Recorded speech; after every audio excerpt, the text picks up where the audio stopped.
వాళ్ళ మావయ్య ఇంటికి అది వచ్చింది, తప్పేంటి? నీకు తెలియదు బానురా, నింపేస్తాను. డాడీ నేను వద్దని చెప్తూనే ఉన్నాను. ఏ, ఎవరి అమ్మాయి? బాను దాని ఫ్రెండ్. కాదు, కామేశ్వర అత్తయ్య కూతురు. ఇందాక నేను శేఖర్ని హాస్పిటల్ తీసుకెళ్ళినప్పుడు అక్కడ కనిపించింది. అత్తయ్యకి ఒంట్లో బాలేదంట, ఆడపిల్ల ఒక్కతి ఏముంటుందని తీసుకొచ్చా. కానీ డాడీ ఒకటే గొడవ, మీ అమ్మ ఒప్పుకోదు, గొడవ చేస్తుందని. నువ్వు అంత బేడా mummy? I hate you daddy.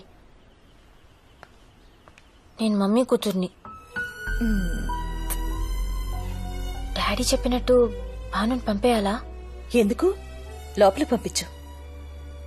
ఎన్నాళ్ళు కావాలంటే అన్నాళ్ళు ఉండమ్మా. అసలు వీళ్ళు నీకెలా తెలుసు?